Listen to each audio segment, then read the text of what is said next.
North Carolina, and the Gillette Soccer Complex Field number 1, the 2015 Girls U.S. Youth Soccer National League Series is on the Turbo Sports Network. Hello everyone, I'm Marky Bilson. Today's game will feature two teams from Missouri and from Utah. From Missouri, and with a 0-1-1 record so far in this tournament, Fusz has his St. Louis, Missouri-based region. Let's see here. It's a Fusz Wipke team. That's what they actually call them, the Fusz Wipke team. And I should say that they are actually coached, by Jim Wipke. So Fusz Wipke is the team from St. Louis, Missouri, and they are led by striker Cassidy Luval. The other team today will be from Salt Lake City to Logan, Utah, and they are La Roca FD. Now, La Roca FD has yet to score a goal so far in this tournament. They also are 0-1-1 with a loss to Miami Sunrise and a tie with Loudoun. I'll tell you about the games that St. Louis today was able to play earlier in this tournament. I should say not today, but actually on Friday and Saturday. First, they suffered a 1-0 defeat to Kinnis Hammer, and then a team from Western Pennsylvania, Beedling, they tied them 3-3. And as the game goes on, I'll tell you who had the goals there, and who knows, they may be scoring again. We're set for our kickoff. Here we go, number 21. For Utah, which we will be referring them to in St. Louis, La Roca, number 21, kicking the ball off is Michaela Coulihan. And you see she has the ball now as the play goes to us. Utah is in the white uniforms with red trim, and St. Louis sort of looking like the Cardinals on a Sunday with blue uniforms and red numerals. Of course, right now in the first half, the St. Louis team will be going from left to right, whereas La Roca, or I should say Utah, going from right to left, which is what's left, isn't it?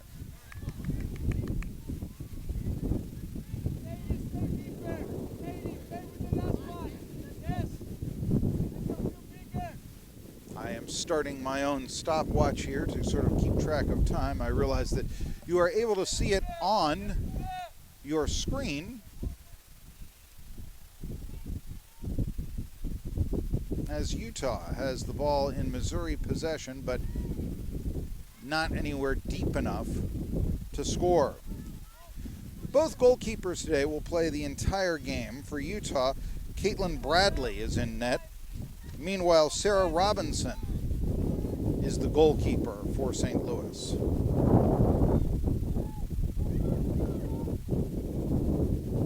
This is Coulihan, who's had the majority of possession today. Coulihan, a midfielder, going to BYU, as a matter of fact.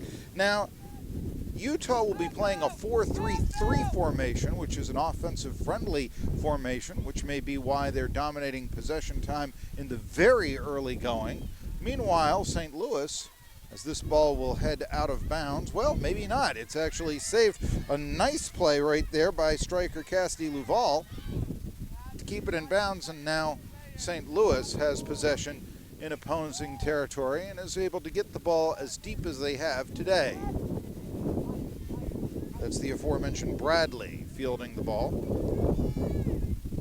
This is a 17 and under game.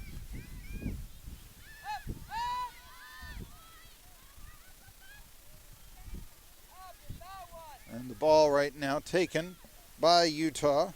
That is Demi Lopez, number 9. This, number 15 with the ball, is Miley Broad going to Weber State. 11 players on Utah will be playing college soccer.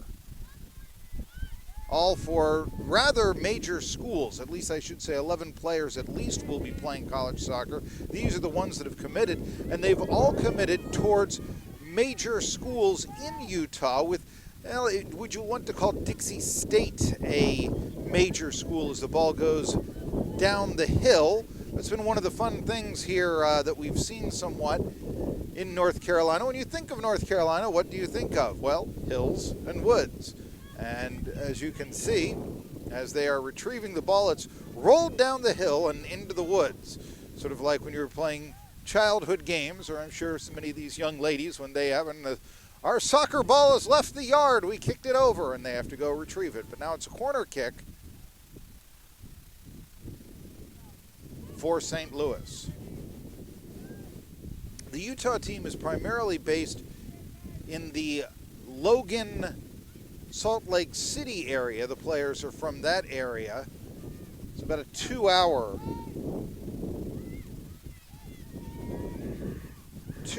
ride. As Robinson, I think I incorrectly called her earlier Bradley, but Robinson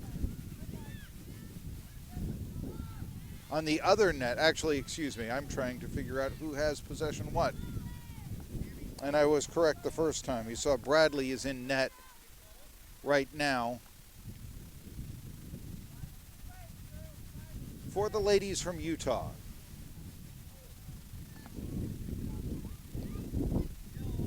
Throwing the ball in is Cameron Robinson, who had one of the goals against Beedling in the 3-3 tie that Fusz Wipke was able to achieve. Again, both these teams looking for their first victory of the National League tournament. Getting the ball deep into the far side. Trying to center it. And this is the first time now out of the net is Robinson. But Utah could not find a reliable shot, and Robinson is able to take care of that long shot with relative ease. Here's her punt.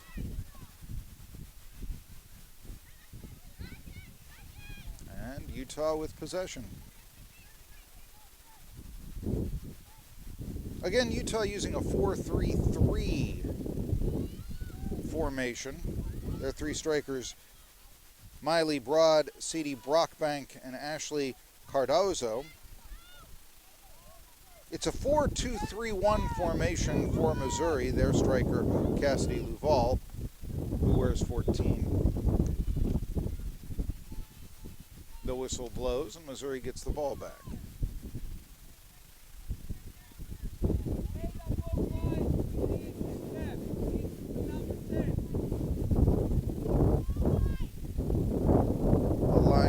Kick, and already we'll have substitutions here in the early going.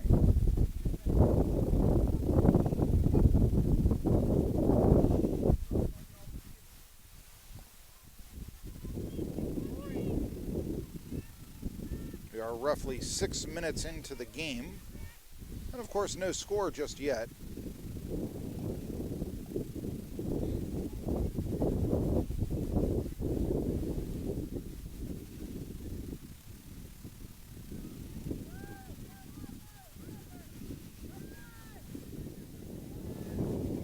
Spirited play right there in possession. That is Andrea Furker, number 16, who was able to get the ball earlier, but now Utah with possession. And this is Brockbank, number 7, trying to get the ball in a wall of defenders. The long shot, but it's wide to the left. Ashley Cardozo. Cardozo going to Utah State. I'll try to give you some of the players. Now, Cardozo going to Utah State off this team from Utah. La Roca FD. Also going to play for the Aggies, Amber Marshall. She wears number 41. But University of Utah and Weber State, Utah State, all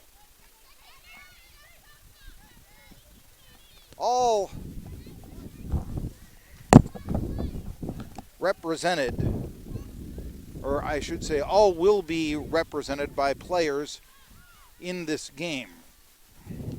Substitution now headed to the bench. Morgan Hollenbach and Cassidy Luval. Luval, the starting striker for Missouri. Kelsey Lanham is number 9, possessing the ball ahead.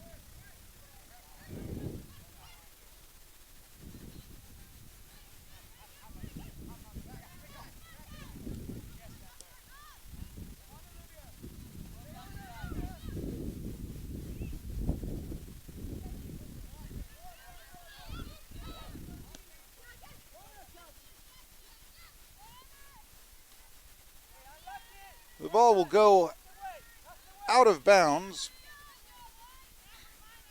St. Louis will have possession.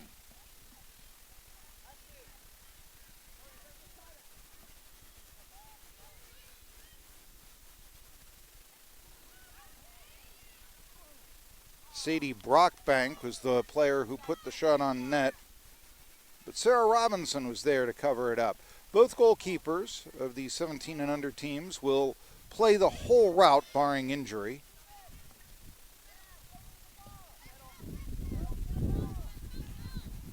Utah is playing with that Lindsay Dorita.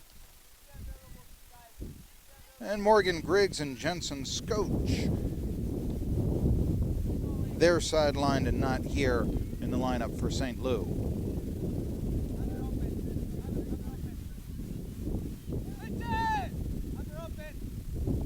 Trying to get something to develop, going back. The player with the knee brace on her left leg for Utah is Amber Marshall, who's going to Utah State.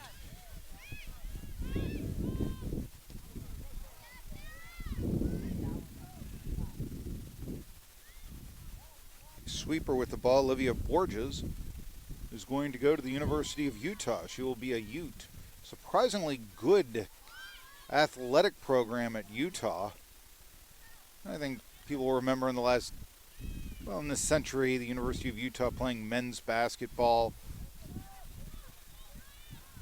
playing for the championship. They've made the NCAA tournament in men's basketball more than 30 times. That's why the Pac-12 wanted them. But here, a bit of a breakaway, but it's broken up. It was Sarah Sodoma who's going to go to Arkansas State on the breakaway, but you saw the sweeper Borges going to Utah, breaking it up. So a future D1 combination there.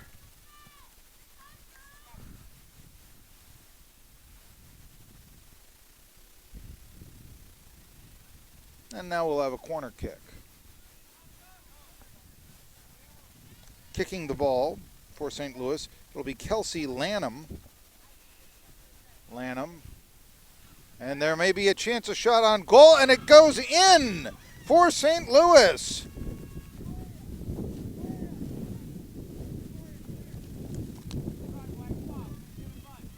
That's Victoria McIntosh, I believe, on the goal. Number 13. From my vantage point, I thought for a second it was number 18, but there is no 18 listed on the roster, so that leaves number 13, and you can hear Jim Wipke screaming, "Victoria, Victoria!" Victoria is going to go to Arkansas State along with Sarah Sodoma. So she has the first goal, does McIntosh. 1-0 St. Louis leads it. Remember, Utah has yet to score in this tournament, even though so many of their girls are going to be playing college soccer and locally there in Utah. Utah is a rather large state. We can decide whether, if you're from Salt Lake or Provo, if Southern Illinois or Southern Utah is local, although none of these ladies have committed to Southern Utah. I'm not even sure if Southern Utah has a football program. All right, they have a football program, but not a, well, shall we say, European association football program, call it that way. The ball goes out of bounds. And so Utah will be playing defense, it appears.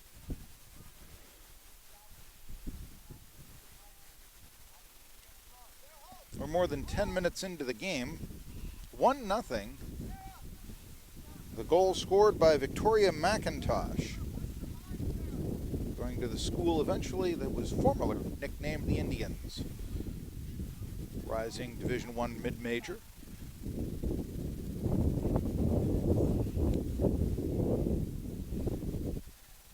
It was Miley Broad going to Weber State who headed that ball out of bounds. And to the far side, this is Jordan Edding.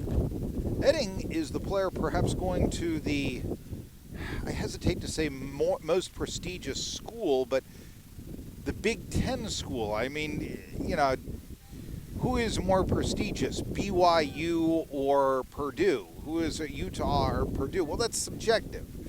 But in terms of perhaps a conference, BYU, of course, certainly for American football, is not in a conference. And Purdue has been in the Big Ten and been producing quarterbacks since as long as anyone can remember.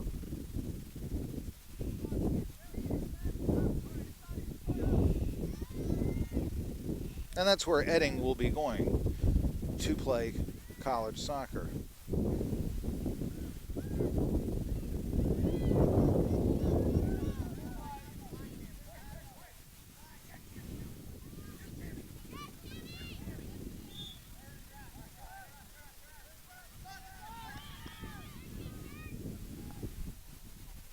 The player with the brace is Amber Marshall.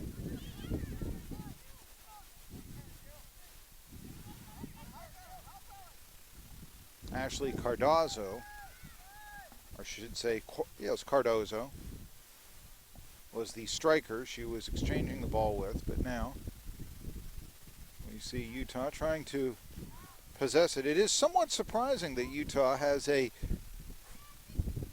scoring drought in this tournament, but it speaks well of the defensive play of their opponents. Again, they have not scored a goal so far, but they do have a 4-3-3 formation as their base, and with three strikers, one figures, well, that's a formation right there that is inclined to scoring. It's the Utah State commit getting it in deep. That's Amber Marshall, and you can recognize her by her knee brace.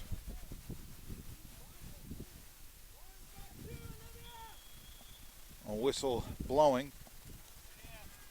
Referee today is Paul Friend, the senior official Luis Solono, junior assistant Michael Judas Priest, and the fourth official is Robert Dale.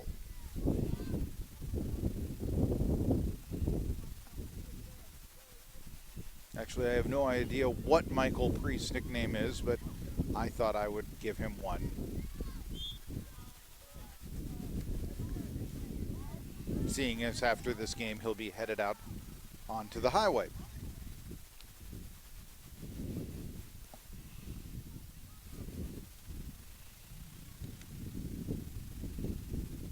And also as an official he is objective, so in this game he has nothing to lose at all. The collision there, Sarah Sodoma for Missouri, or I should say St. Louis, was involved in the collision.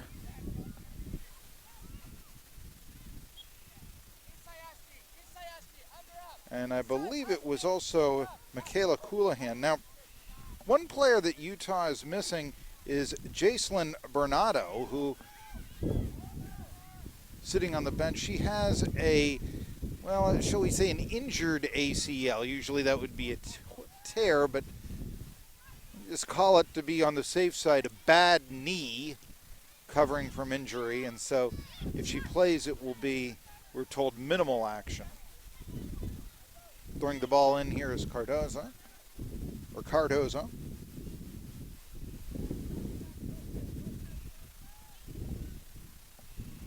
And kicking it into the opposing field, but taking it away. That is the very tall sweeper, Livia Borges. And you can see where she is going to be playing D1 soccer by her moves there. She has the size and obviously a lot of skill. She's somewhat looking as the sweeper, as we have a Missouri player knocked down.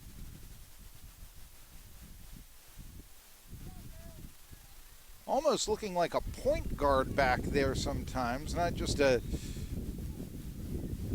defender trying to sweep goals out of the net and prevent shots, that sort of thing.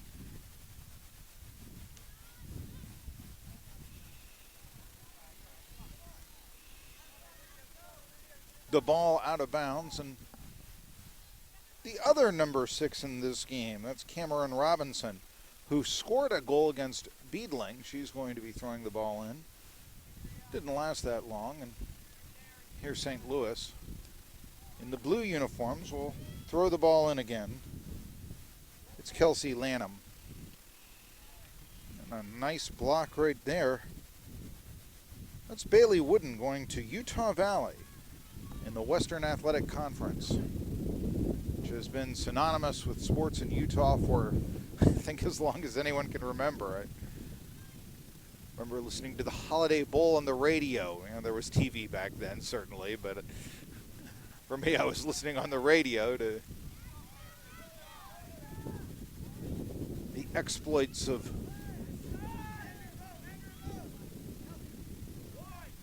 Steve Young and the likes at BYU in the Holiday Bowl.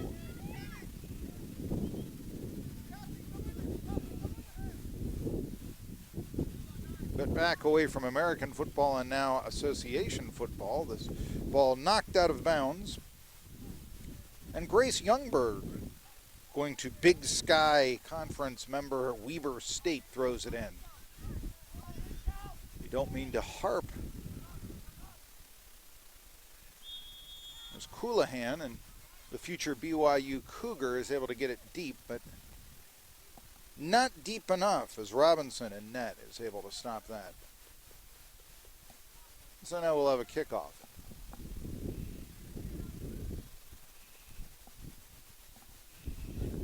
St. Louis with a 1-0 advantage. Victoria McIntosh. She's the one that scored the goal off a corner kick. And here is McIntosh again.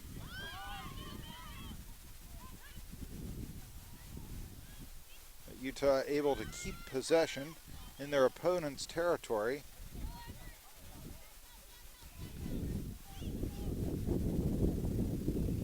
Marshall. She's receiving the ball. And again, trying to set something up, but unable really to get it deep, and so they're going to try to bring it back out again. See what is there.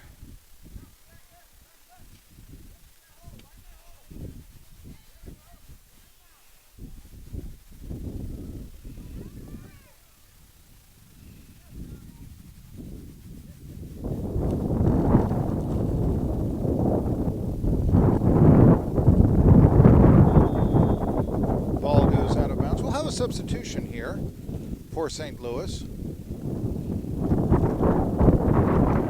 Amanda Manwell can't figure out why the broadcaster is broadcasting from the sideline. Think a sideline reporter, Amanda.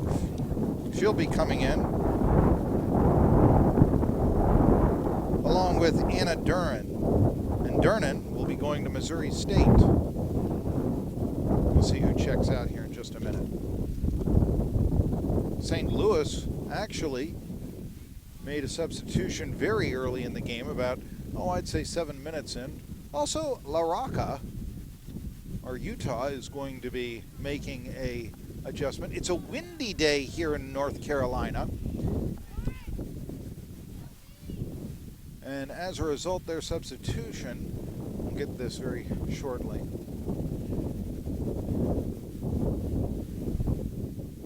All right, coming out for St. Louis, or Lou Fuse Soccer, Lauren Coons, and also Kelsey Lanham. Lanham's had a fine day so far, but she'll get a rest now. 1-0. The ladies from St. Louis with the victory, or with not the victory, but the lead.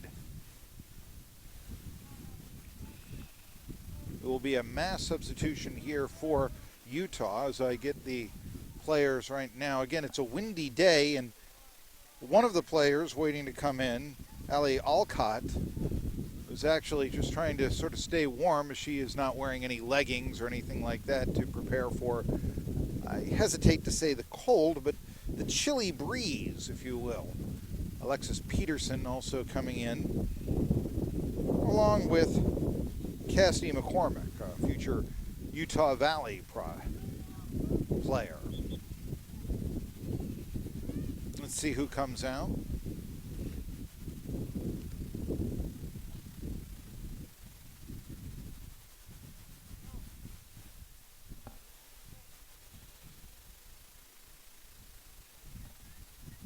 Bailey Wooden will check out, along with Grace Youngberg.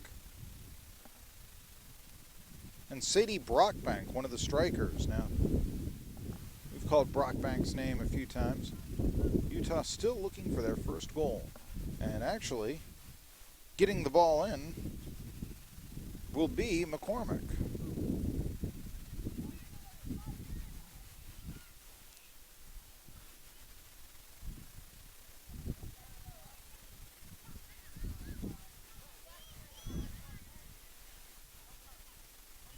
Falling down, and they're going to say that Jill Wipke, coach's daughter, knocked down the Utah player, and the sweeper, Borges, the former Ute, is going to be kicking this ball off. See if Utah can capitalize with their first goal. It's a shot on goal, but true to the challenge, Sarah Robinson. She makes the save, and now she'll punt it away.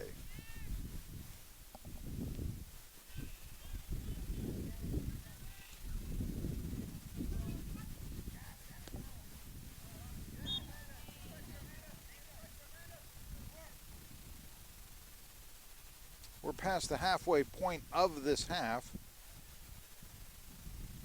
And St. Louis, Lou Fusz. Lou Fusz Wipke with a 1-0 advantage. A goal from Victoria McIntosh off a corner kick. And I wanted to say it was Lanham that had the assist off the corner kick. Throwing the ball in now, Jordan Edding, future Purdue Boilermaker.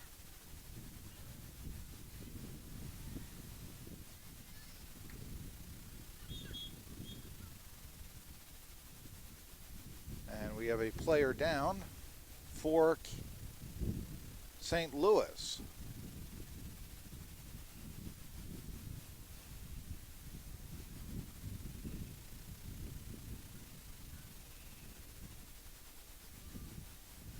It seems like a right shoulder injury, although she seems to be okay, walking up on her own power, not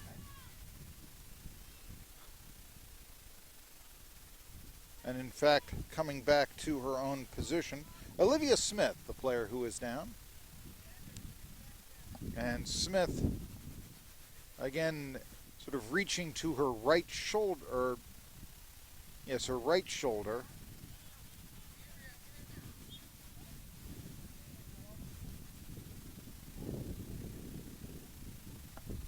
There will not be a substitution made at this time. I'm not sure if St. Louis has any players left, but now Utah with an opportunity because they have, for lack of a better term, a power play, and they do have possession, although on their own side of the field, trying to advance it here. And now, coming back into the game is Olivia Smith.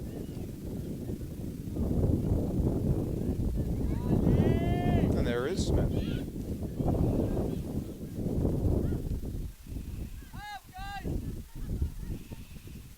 Ball now going out of bounds, and Roca, Ashley Cardoza. Cardoza couldn't keep it in, the throw in, and Utah will have possession again.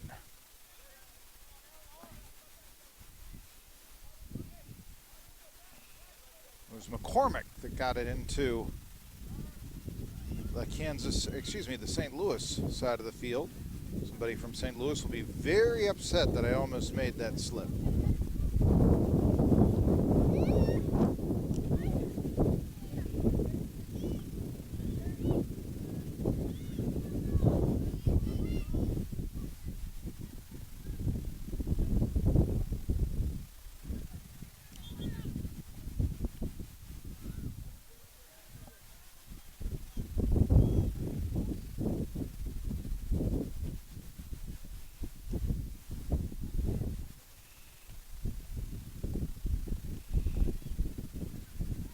Amber Marshall is the defender who knocked it there to the sweeper Borges.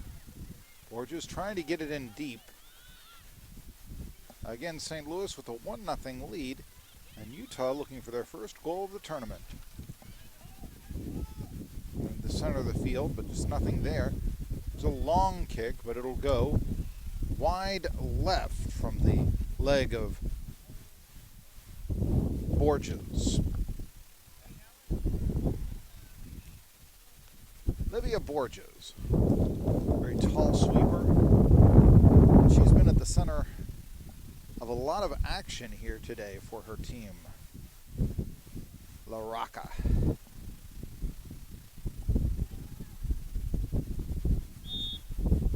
The whistle blows.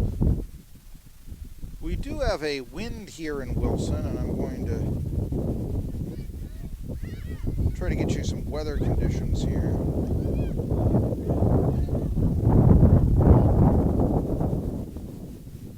The day is not cold, although the wind, which was not necessarily a factor yesterday, but still blowing in from,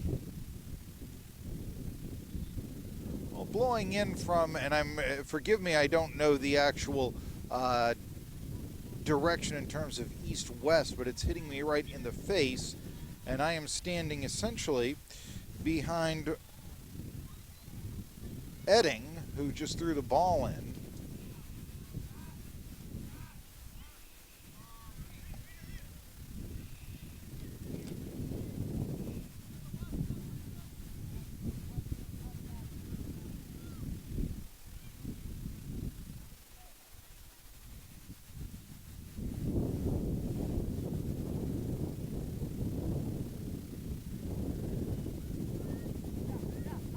But the wind, I don't think necessarily that much of a factor in terms of,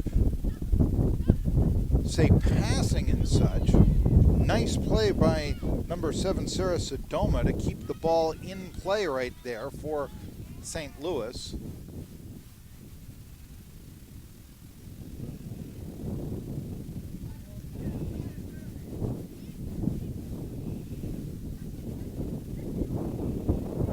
But it adds something to the chill factor. One of the things that I've noticed is that Utah elected to play today, as we have a whistle, and they'll get possession. Neither of these two teams are playing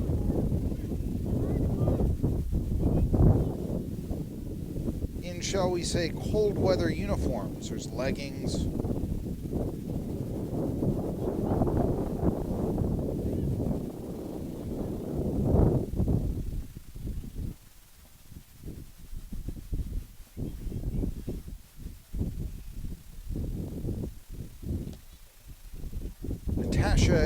Jane Poster will be coming in. Now, Jane in her name, and it's Jane-Poster. It's kind of a new trend now to keep the maiden name on your last name, to give you two last names of both your parents.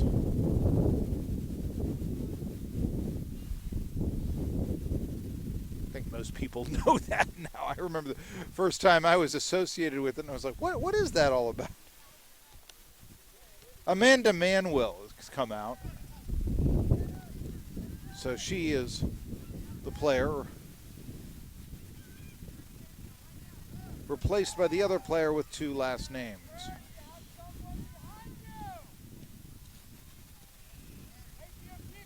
Bradley with that punt from the net.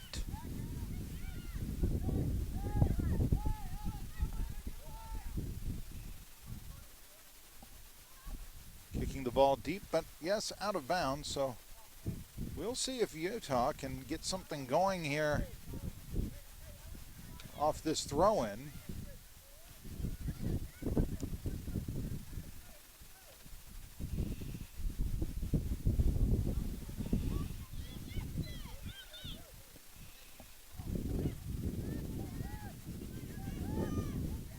And we see now Utah in something of retreat.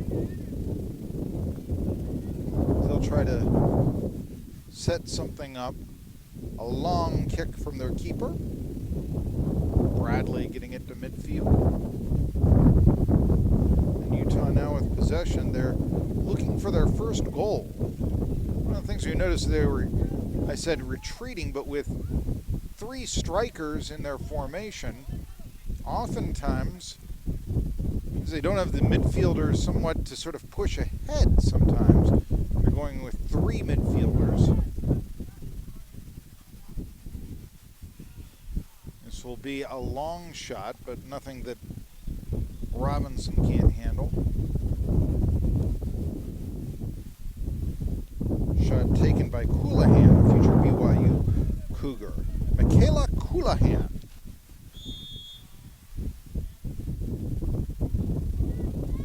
Which is a delicious name to pronounce.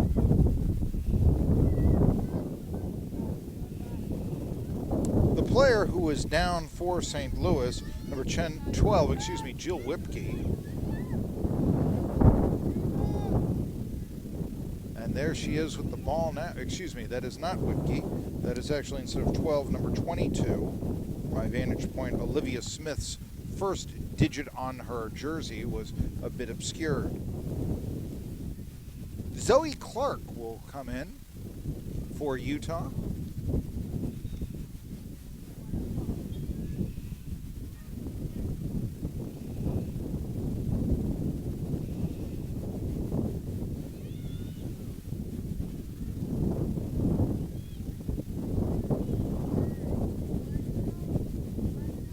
St. Louis that's going backwards a little bit.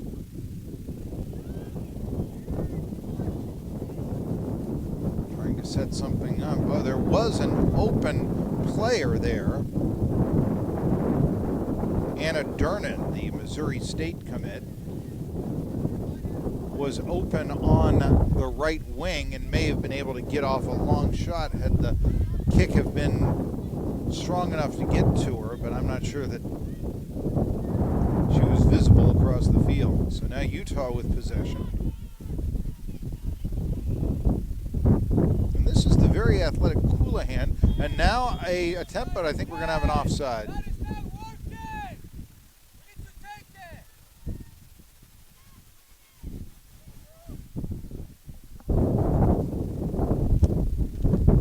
You may have heard Felipe Diaz say that's not working, you need to take it. A lot of times in girls' athletics, I've heard this many times from basketball coaches, that in, shall we say, female athletics, the players are much more willing to pass and give to a teammate, be that soccer or basketball. Meanwhile,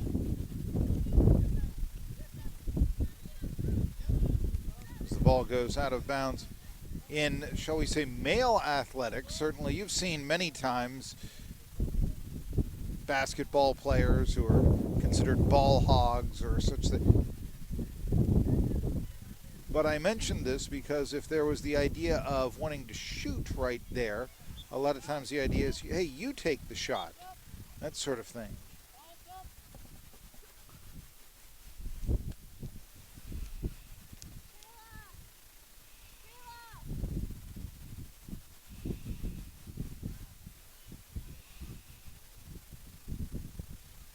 And so oftentimes women will be saying, well, this, I could take this, but no, it's not 100%. I'd much rather give it to someone who could have a better shot. And the idea is that, well, no, you need to take the shot.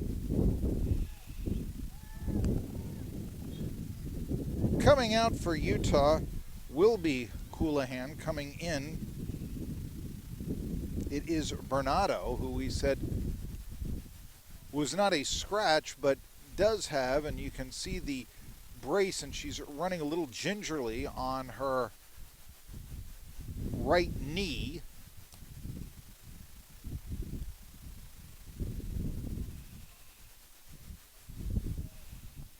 So Bernardo in at the midfield position, and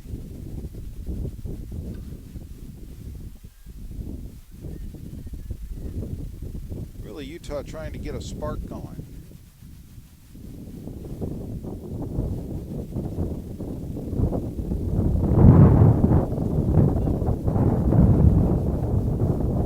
St. Louis leads at 1-0. Goal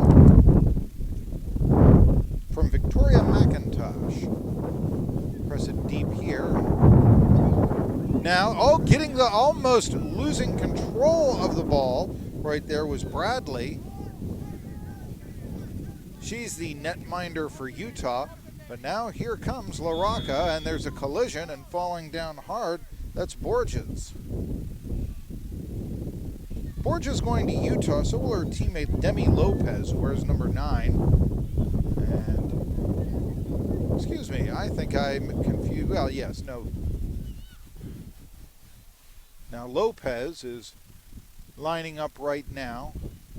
Midfielder at the far side of the field, almost in the corner.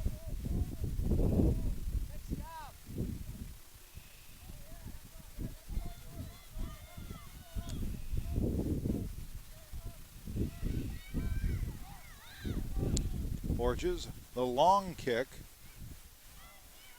and she was trying a shot from half range. I'm very impressed with her accuracy, but Robinson saw it coming and was able to catch the ball.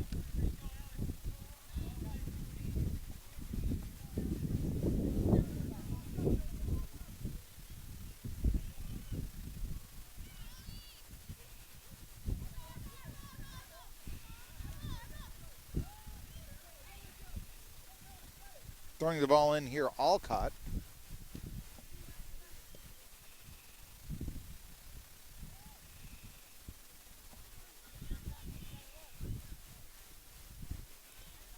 There's a collision there. And Borges trying to keep possession against the goal scorer there, McIntosh. That's a nice matchup of two talented future D1 players. The collision, and what it amounts to is that kicking the ball off now for St. Louis will be Jordan Edding. She's the player going to Purdue. Kicks it back to McIntosh.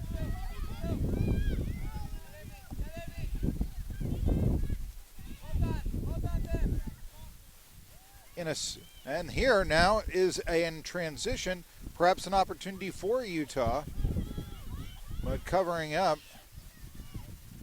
And very happy and allowing who has possession as the ball goes out of bounds. It'll go to Kansas City, excuse me, I said Kansas City, St. Louis. St. Louis, I do apologize. Especially to people from rival cities. I absolutely hate it, for instance. I mean, you don't say to somebody from Pittsburgh, they're from Philadelphia. I understand that. Unfortunately, there was a team from Kansas City that I called yesterday, and so it's still in my mind, but it's the gateway to the West being represented today by the team in blue uniforms. Blue Fuse Wipke, officially the team name.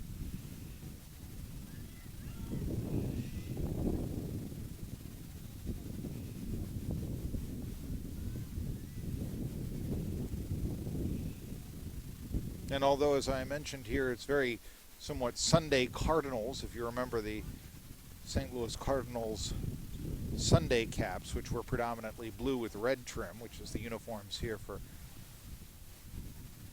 Blue Fuse Wipke.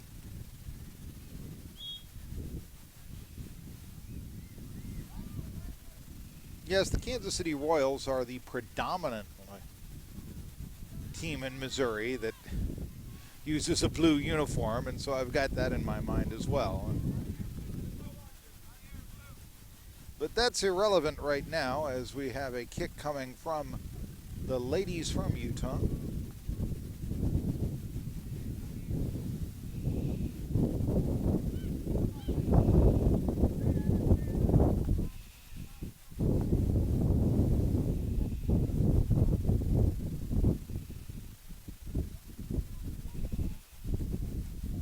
Approaching the final stages of the half.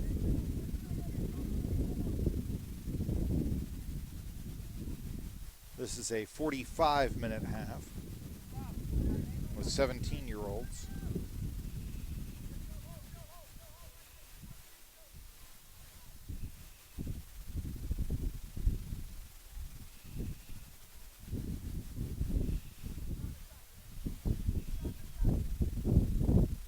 And now, oh, that one we see going to the ground, Bernardo.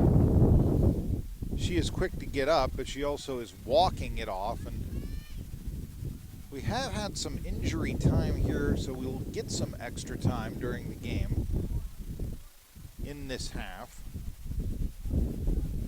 So I had, for instance, in my own timekeeping, roughly about 2 minutes. It's likely we'll have another minute or so. Now getting it in deep and covering it up very nicely, Robinson. Robinson's been challenged. Most of the shots have been from long range, however.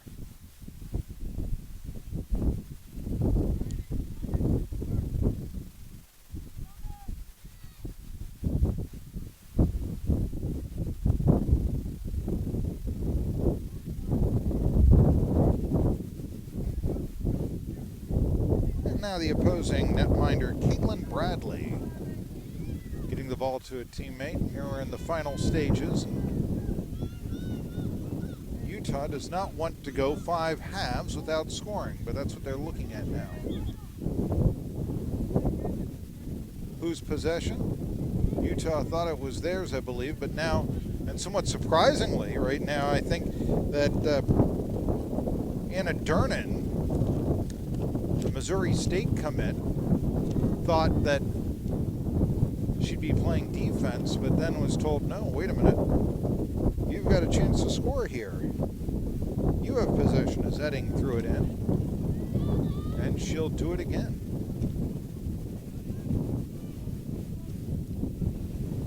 Jordan Edding.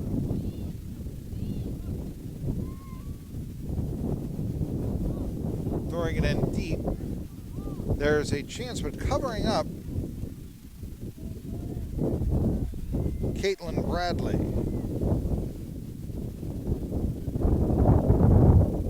She's the Utah netminder.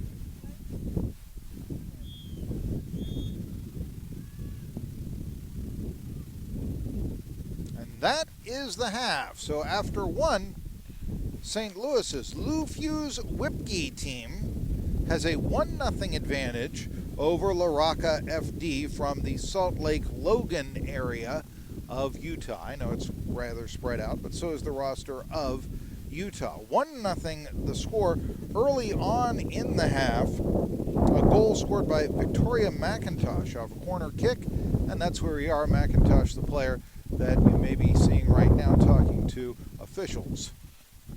We shall return on the Turbo Sports Network. A 10-minute break for halftime. We'll be back with the second half after this.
Welcome back to the Turbo Sports Network to the 2015 Girls United States Youth Soccer National League Series.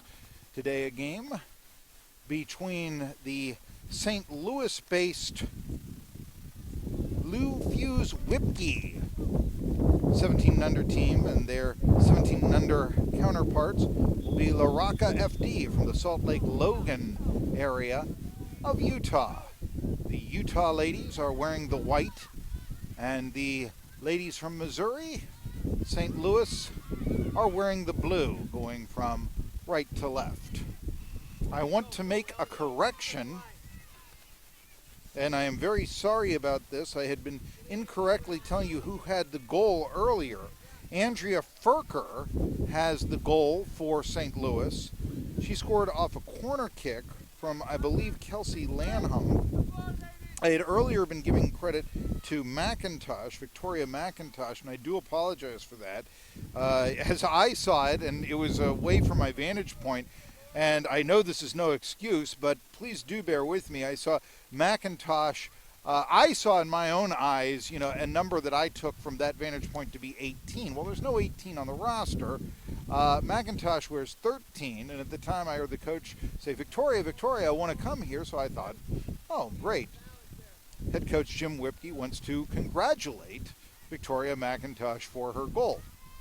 Wasn't necessarily the case. It was number 16, which from a distance also can look like 18, and Andrea Furker scored. Now, Furker is a good player in her own right.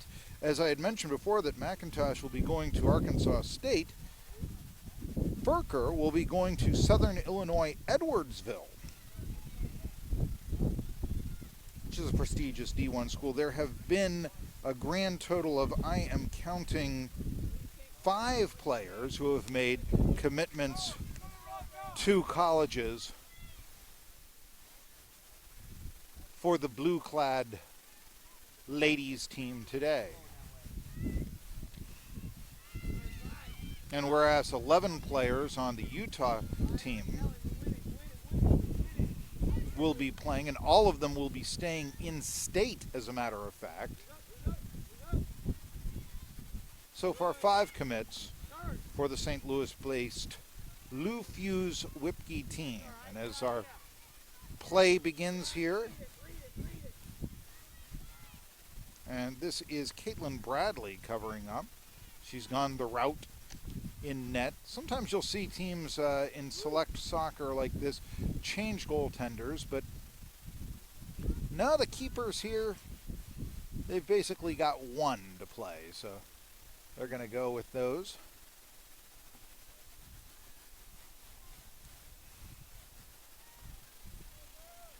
A 45-minute half. I promised to tell you before here in Wilson the weather, and the wind has been blowing at 12 miles an hour from the north to northeast. And what that means, and perhaps you can see it on the flag from one of the officials here, it means it is blowing,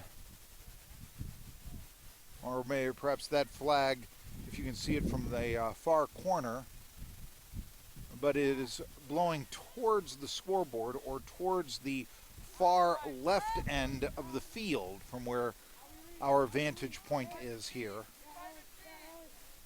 And 12 miles an hour, not so much that it will perhaps influence a pass that much, but in terms of comfort level, well, none of the players here, as you can see, are wearing leggings, and here we have a scoring chance, but a nice play right there by Bradley to cover the ball, and she'll kick it away.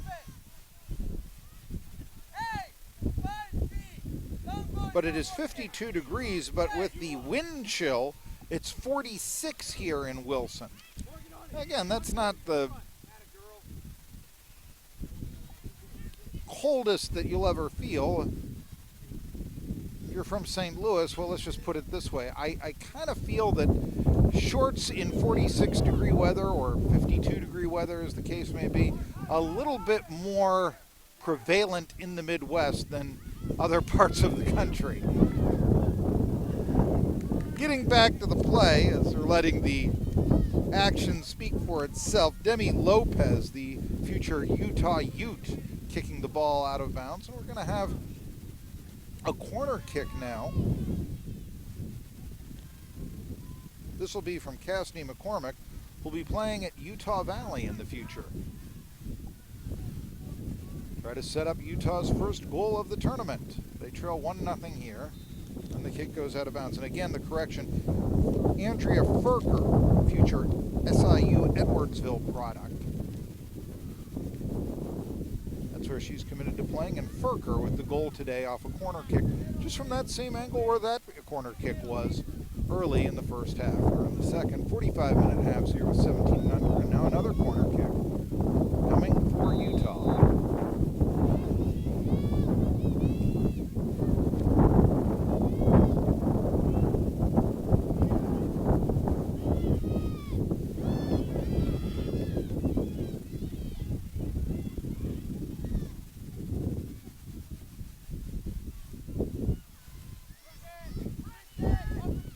And now there's a steal and a nice single effort by the St. Louis player.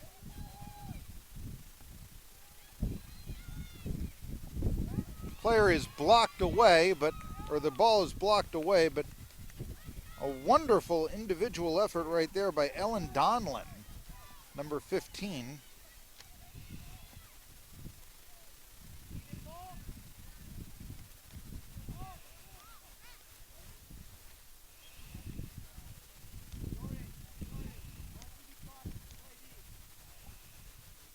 For a moment, it appeared she could go coast to coast.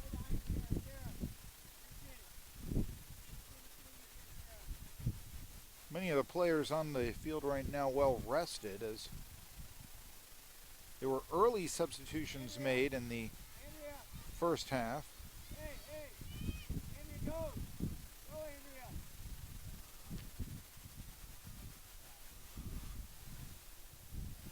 So now Missouri, St. Louis if you prefer, with another scoring opportunity. The ball goes off the foot, out of bounds.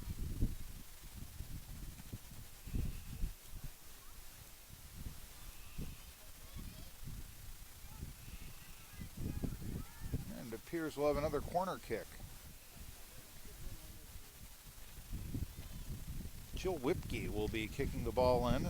This is how St. Louis scored their first goal, with Furker scoring it, not McIntosh, but Furker, and we're not able to head it in. But here we have a shot that goes just wide from Olivia Smith. So Bradley will be kicking the ball away from her own goal box.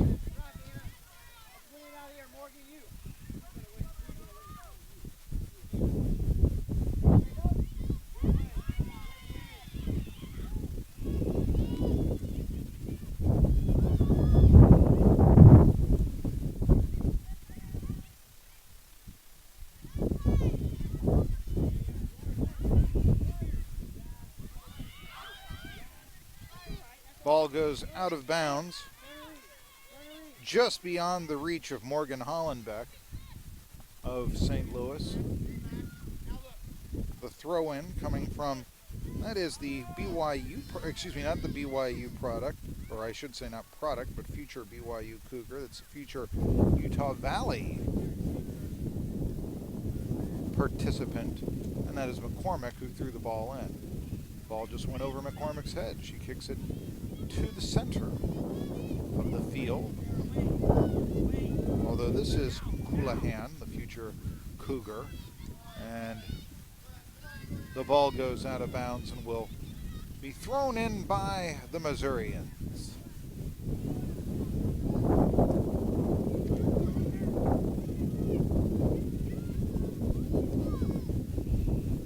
Both these teams 0-1-1 in the tournament. Scoreless tie against Loudon for the Utah natives. And a 3-3 tie against the Western Pennsylvania, basically Pittsburgh-based Beadling Soccer Club for St. Louis. Beadling has a long history, I know. It's one of the premier soccer clubs, and I don't know how many fans of the Pittsburgh Steelers are watching here, but I do know that Twin Chilkin, who is the club's color commentator and was an all-pro lineman in the 80s, he was a very fine right tackle. Twin Chilkin's daughter actually played for Beadling.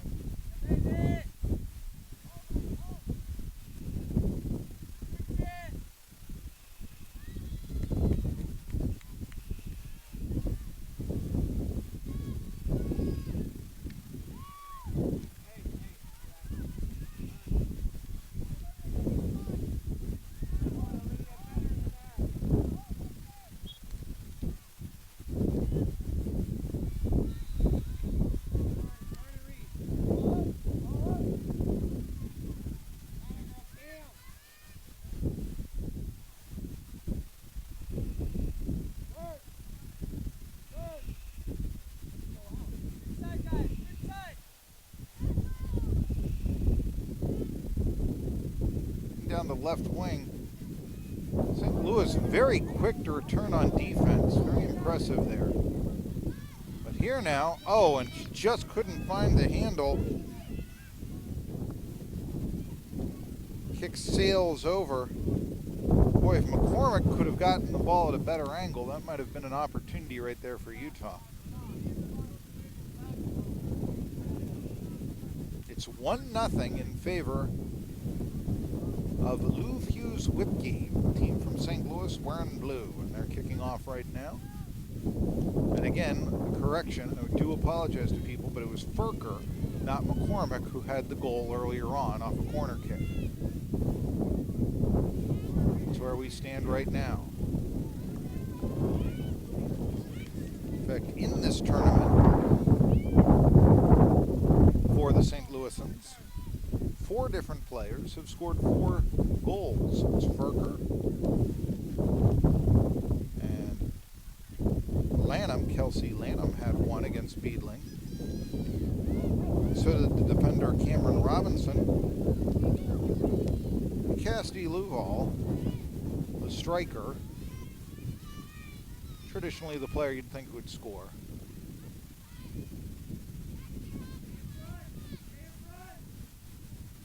Shot goes wide there from Sadie Brockbank, one of the 3 strikers for La Roca FD. Ball goes deep. Early in the game, Utah did have possession advantage.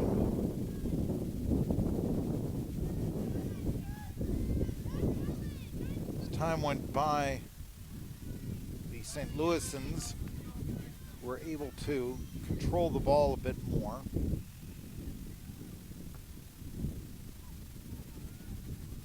Naturally, they have the 1-0 lead. Be self-explanatory there, would it not?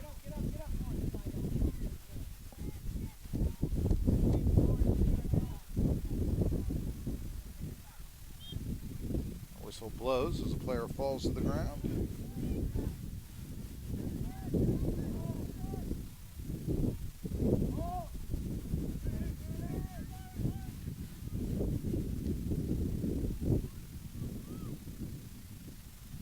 We're approaching the mark where we'll have about 30 minutes of play left.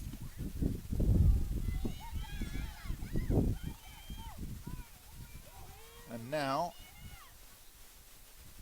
kicking the ball away there is Bradley, the netminder for Utah.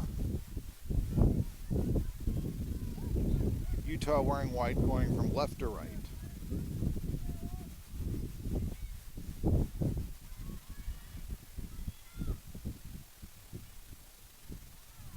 And now play stops as a player is knocked to the ground.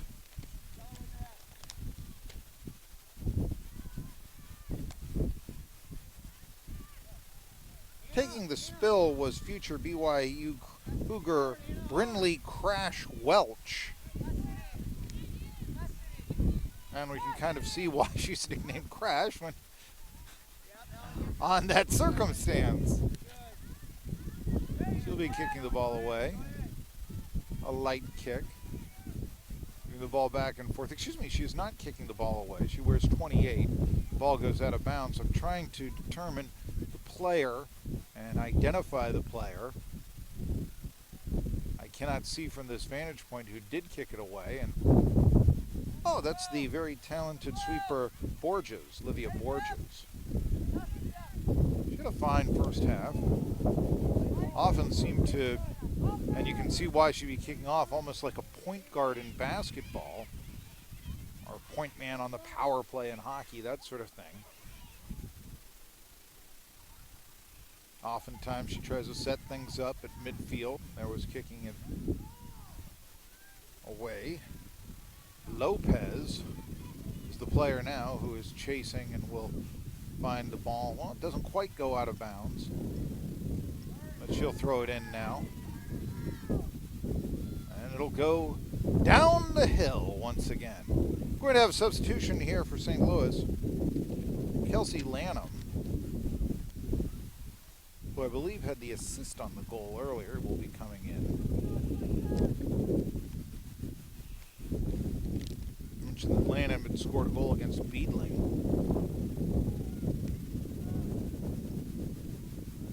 And now, as we have a stoppage of play, a substitution would be made.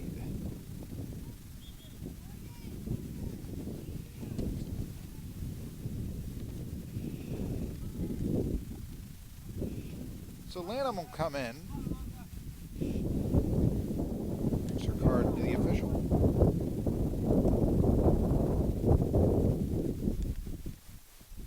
Meanwhile, Morgan Hollenbeck will leave the game.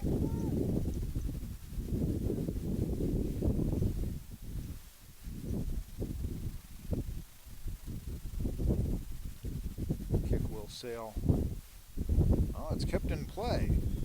A collision right there. You can see the strength of Amber Marshall, the future Utah State player.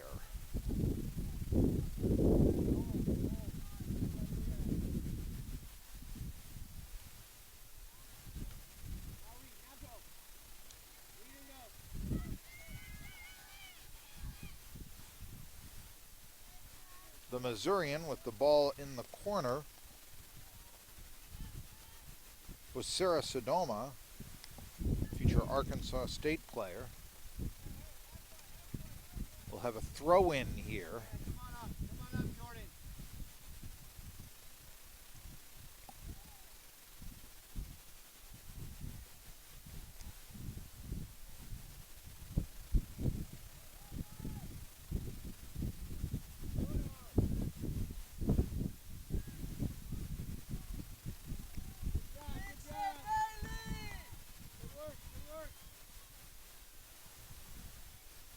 Kicking the ball away is Victoria McIntosh.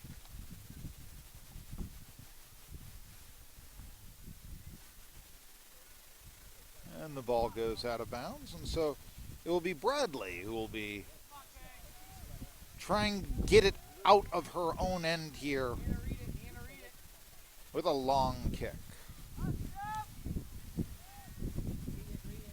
One would assume it would be a long kick. We have a line driver, and she kicks it right to a Missouri player.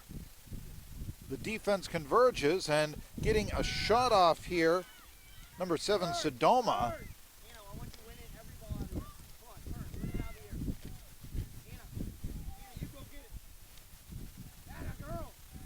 You saw a circumstance sometimes where, you know, the idea of we want you to shoot. At one time she had an open lane, a bit far from the goal, about 30 yards out by the time she could converge. The defense of La Roca FD had converged. An earlier shot, perhaps to the far side of the net, might have been difficult to stop. Of course, it's also difficult to make.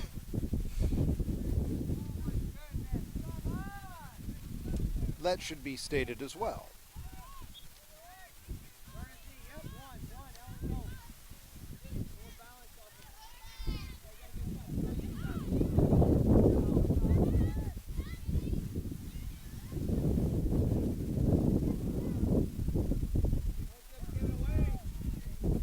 I mentioned earlier that oftentimes you'll have in female sports players who are very into passing. Right now we have Missouri with the ball, and here's Sodoma. Now she was covered very well, and we'll have an offside call.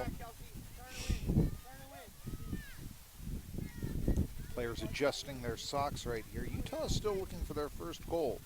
Kicking it here will be Borges, the sweeper.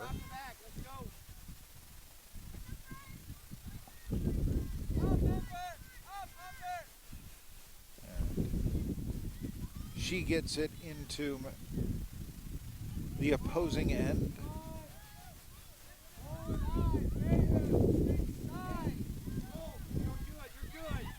And now here's Sodoma again, and she has a breakaway, but it is knocked away right there. A fabulous defensive play by Welch, Crash Welch, showing why she's going to play at BYU in the future. And now here, Sodoma and Welch both fall to the floor.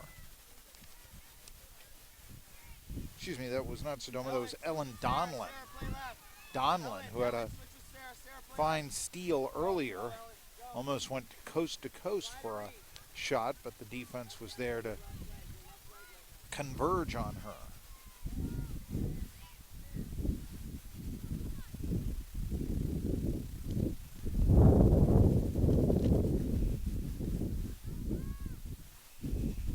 Right now, Brockbank, the lone striker. It appears right now that Utah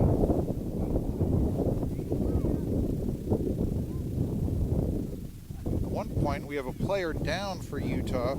Houlihan, one of the better players. The idea here is slow it down while Houlihan, who's holding her nose, can get in. Houlihan is still not moving. And so right now, Roca is in a bad situation. I look at Houlihan, and now she's back into the play, but her face is hurting. A nice job right there by Utah to keep possession, even though they were absent a very talented midfielder. And now here is Houlihan. Houlihan isn't feeling any pain. Houlihan getting the ball to one of her teammates, a scoring opportunity, perhaps the best one, and getting it towards the center of the net. Not there, a shot, but it's going to go wide from Lopez.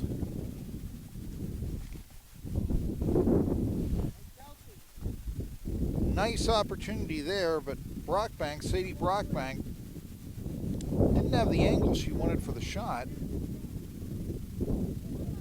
which would tie the game. It's 1-0 right now on the strength of a Furker goal. Andrea Furker.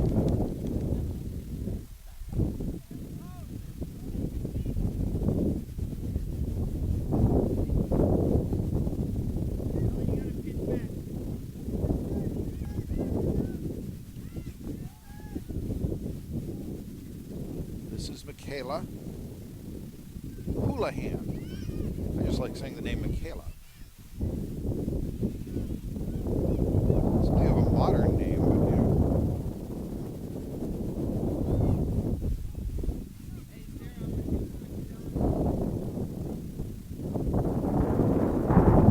We are past the halfway point of the second half. 1-0, St. Louis on top.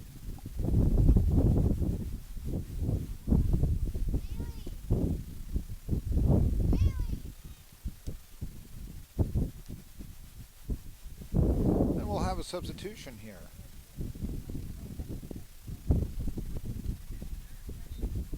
Bailey Wooden will be playing at Utah Valley. Looks like she'll be checking out. And will be future Weber State striker Miley Broad coming in.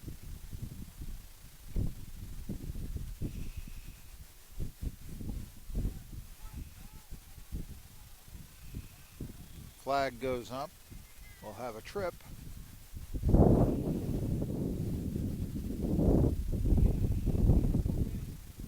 So the game now, about 3/4 of the way through, and 1-0. Fusz Wipke, the team from St. Louis, with the lead. Here's a corner kick. So they scored their first goal early on in the game.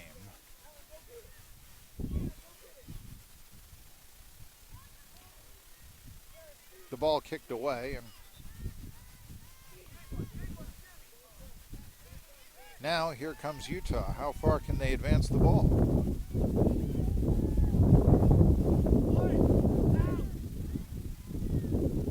The defense converging.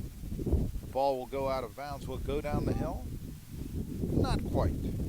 Marshall is able to keep it. And right now, I would say that when the ball goes down the hill, now you can add extra time if the delay is too much. We're going to have a substitution, incidentally. Checking out Alexis Peterson. Checking in for Utah is number 3, Allie Alcott. Alcott born towards the end of the baseball season in 1998. It's a 17 and under game.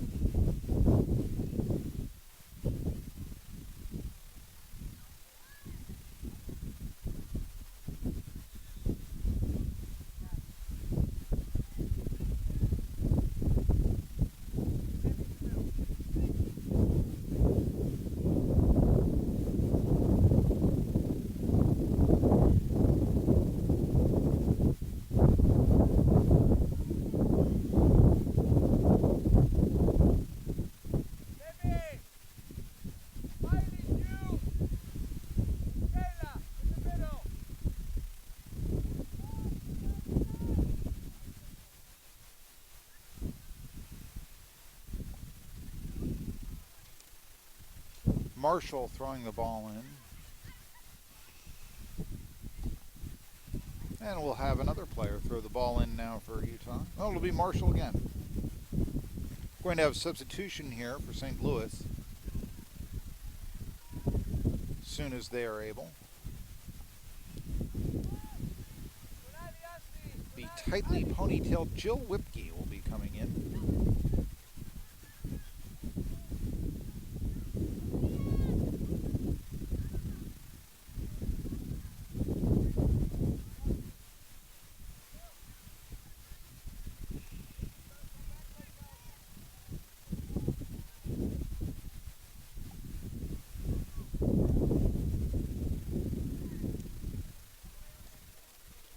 Coming out, Olivia Smith. So Wipke replaces Smith. St. Louis throws the ball in, but it looks like away from, is that Wait? A nice steal here, and here's the opportunity. Well, no, the defensive line of Utah smothering that opportunity.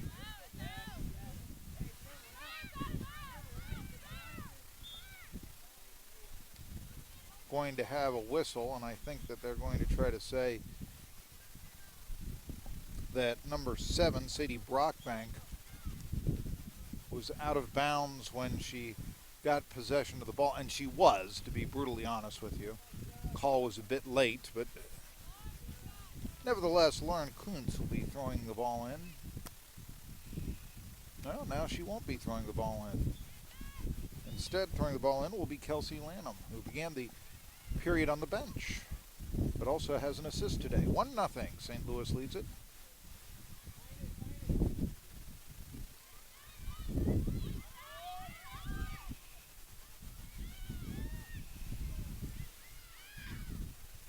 Missouri with the ball.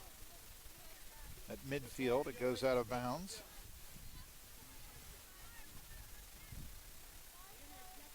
And tossing it in once again will be Lanham.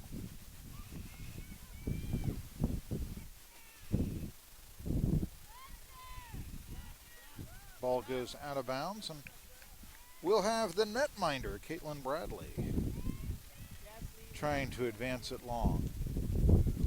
As I mentioned, there have been a lot of players here, 16 in all in this game, that I have college commitments to. I'm going to run them down here. Going to BYU will be Brinley Welch and Michaela Houlihan of La Roca FD, the team wearing white.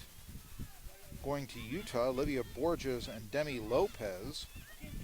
Going to Utah Valley, Cassidy McCormick and Bailey Wooden.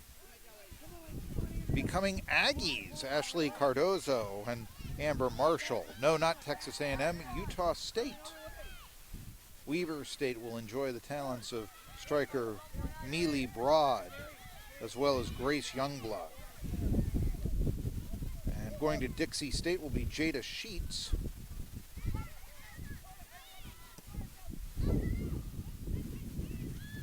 We'll give you for St. Louis from Fusz Wipke. 2 players will be going to Arkansas State, Sarah Sodoma and Victoria McIntosh. Arkansas State is in Jonesboro, Arkansas, and so that's in northwest. It's quite near the Missouri border. We're going to have a change, a lineup change, and checking out will be one of the players that I've been impressed with for Utah, Cassidy McCormick, and Grace Youngberg will come in.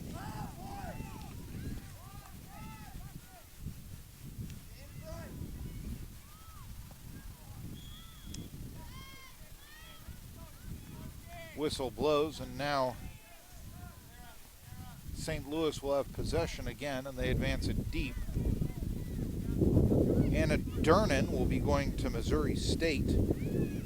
Andrea Furker, who is the only goal of this game, will be going to SIU Edwardsville. It's Southern Illinois, Edwardsville. And again, St. Louis, very close to Southern Illinois, right over the border. It's the old adage in Southern Illinois, who do you root for, Cubs or Cardinals? And that's what makes that baseball rivalry so great. And then Jordan Edding, I know some of the people watching in from Utah will debate this, but a Big Ten school, perhaps the most prestigious of the entire lot, Edding will be going to Purdue. Again, it's subjective. I mean, Utah is a fine athletic program, and so comparing Purdue to Utah, the Big Ten holds a certain amount of prestige, but of course the Pac-12, which Utah is a part of, likes to say, yeah, they may have a certain amount of prestige, but generally we win the Rose Bowl.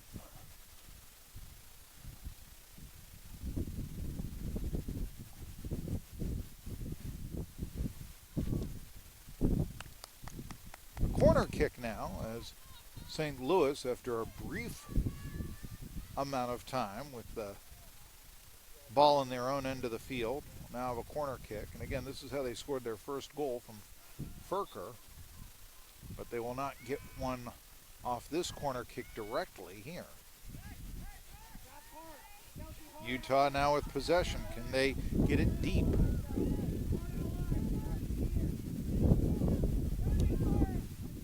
Retreating a bit at midfield to set up.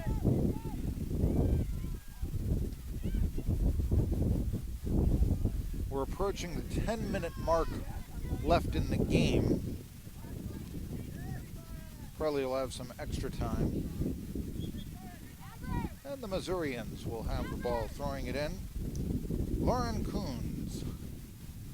We're going to have sub, however. Trying to get fresh players for their first goal of the tournament. Jada Sheets, the Dixie State commit, will come in. And Amber Marshall, the Utah State commit, will come out. Marshall, of course, you saw the knee brace on her left knee. Early in the game, she had quite a performance.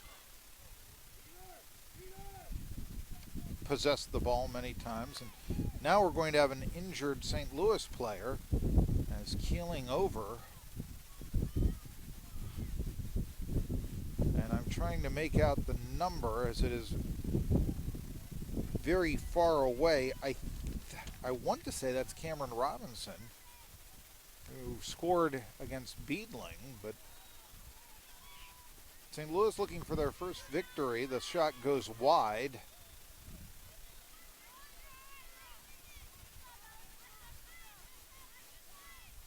First victory of the tournament.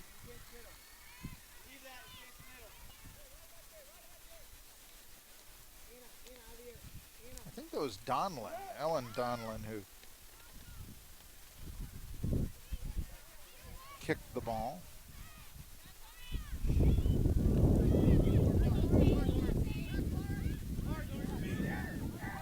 Here comes Utah. Nice play by Brockbank. Now possibly with a shot. No. Trying and fighting to get a shot off was Cardoza. She has the ball now. That's number 10. But some nice defense from Lanham actually prevented her from getting a shot off. And now St. Louis trying to get the ball. Hey, Cammy, are you all right? Cam, you all right? Sarah, relax.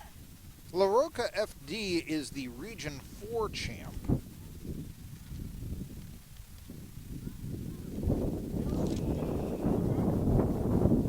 And while two of their players have been banged up wearing knee braces, the team now sans, would you call right there what Borges is wearing? She's number 6, a knee brace.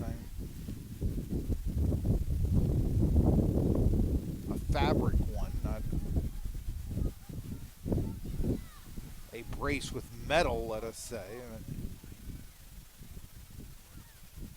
Excuse me, that is not Borges. That is Sheets, the Dixie State commit, as the ball goes out of bounds. Now, Jada Sheets and number 11, Alexis Peterson of Utah, have been playing together for approximately, 13 years. They started playing soccer together when they were 4 years old. Here they are in Wilson, North Carolina, playing competitively. And, Sheets is going to be doing it in college. So that's quite a story of perseverance and love of sport. Here is the Dixie State product Sheets, but the ball is kicked instead by St. Louis out of bounds, so shot going wide. Substitution going to be made here by Utah.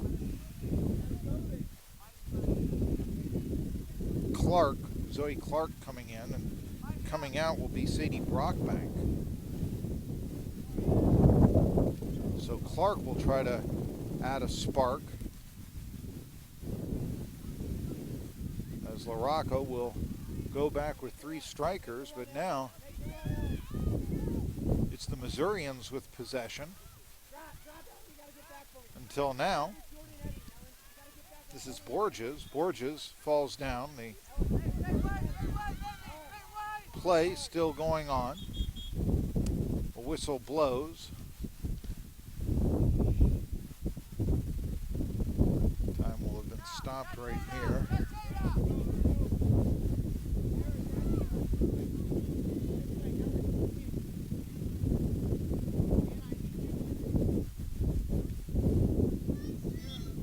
Kick here from Borges, a very talented sweeper of Utah. The kick goes long towards the center, the Missouri end, but it's kicked right back out. And let's see, I think they are going to, yes, it was going to be Bradley who tries to set something up. They can regroup.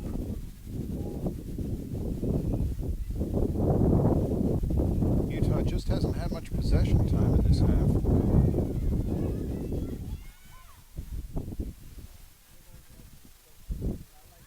A substitution will be made by St. Louis here.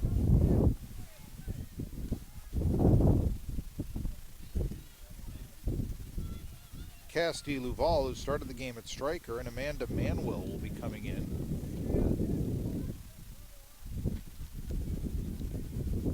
And have the starting striker come in at this point when you possess the ball in Utah territory. But they're going to go with the corner kick right now.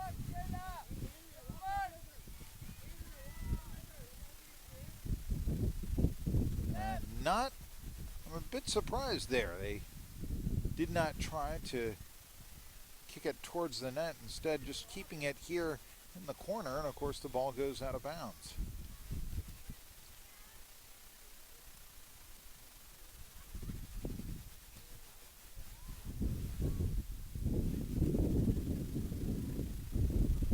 Unofficially, now, less than 5 minutes left in regulation.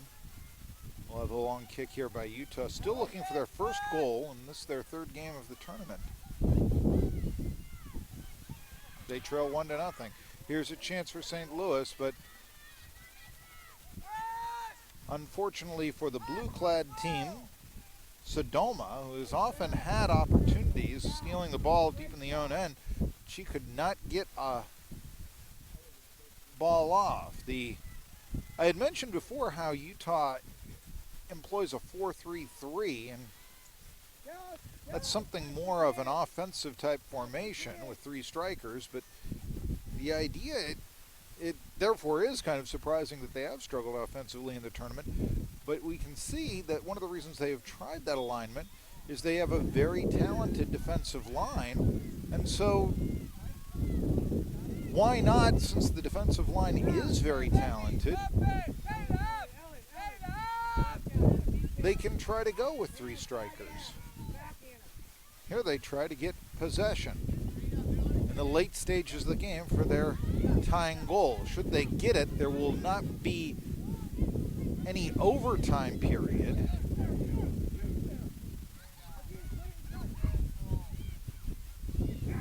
It would also keep both these teams winless in the tournament, but if the 1-0 advantage set on the early Furker goal holds up, then St. Louis will win their first of the tournament and have a 500 record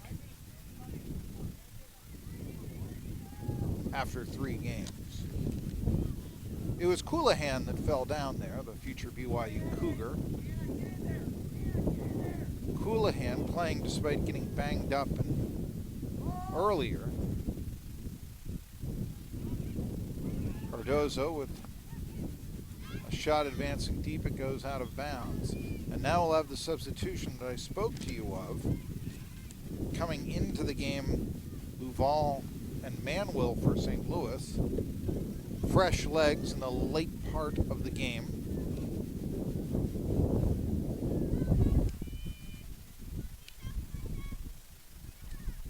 Checking out Lanham and Sodoma, who have had two of the more prominent players. That ball goes off the post. Can they get in? And I believe there is a goal scored. Yes! Finally, Utah gets on the board.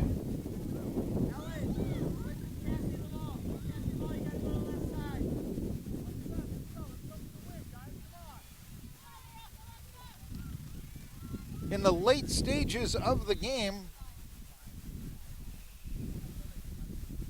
and I have been very bad at identifying who has the goal. I believe here that was Lopez, Demi Lopez with the goal. I'll try to confirm that. And I know that this may seem a bit unprofessional, but after the first part, I'm going to try to figure out what I can here. Advancing. Lopez scored the goal. Okay, I am incorrect there. Youngberg with the goal. The Weber State product. Youngberg was able to get it in. As I saw from the angle, sometimes the numbers are not easy to read, and I know this is no excuse, but then you see the embrace of the players, and you're saying, well, who are they embracing far away from me? So Grace Youngberg with the goal, and Demi Lopez with the eager congratulations. But a tie game now. Furker for Missouri, for Utah Youngberg. Furker's goal came early. Youngberg's came late. Finally, Utah is on the board. And they have tied the game 1-1. We have 5 minutes, I am told, less than 5 minutes now, including the extra time. We are basically, so I'm going to look at my stopwatch that I am keeping.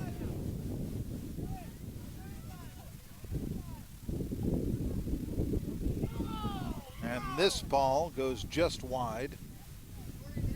Utah thought with a late run, they might be able to score. We are now in extra time, and we're estimating about 4 minutes remaining.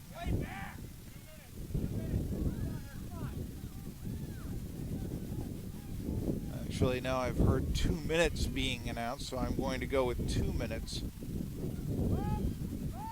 remaining. So the late charges in this 1-1 tie. Again, a Grace Youngberg goal.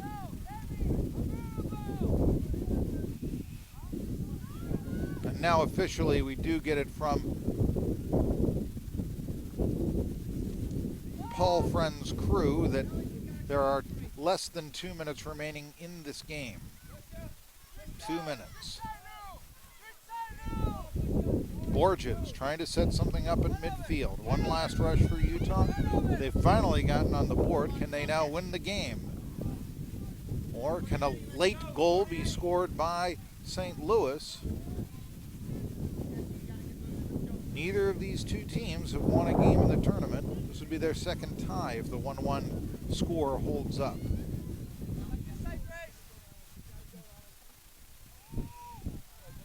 Ball kicked out of bounds. Trying to hurry up. I hear the coaches say 1 minute. Now the Missourians with a chance late in the game. Throwing the ball in. Edding. It's at the center of the field, and it looks like it's going to go out of bounds on the other side. Trying to waste no time whatsoever is McIntosh. And this ball is kicked out of bounds down the hill. And that may do it for the game, to be honest with you. See if they stop time here, but this is going to take, it will give the players a rest. Right now, possession favoring Missouri, but with the ball going down the hill, that's going to take some, you would think that would take some time. We are in extra time. You could stop it with injury time there, try to head it, but it is covered up by the netminder Bradley. And now Utah, can they get it one step deep? Is there enough time? A long shot, but it is broken up, and that is going to be the game. Kuntz there with a nice block, and this one will end in a 1-1 tie. Well, early on off a corner kick from Lanham, or I should say Kelsey Lanham, Andrea Furker, the future SIU Southern Illinois Edwardsville product, was able to score for Lou Fuse Wipke from St. Louis, and that gave them a 1-0 lead. But late in the game, La Roca FD from the Salt Lake City Logan region of Utah was able to tie the game when in a crowd Grace Youngberg was able to score a goal. The future Weber State player tying the game up, and with that, these two teams now have identical 0, 1, and 2 records in this National League tournament.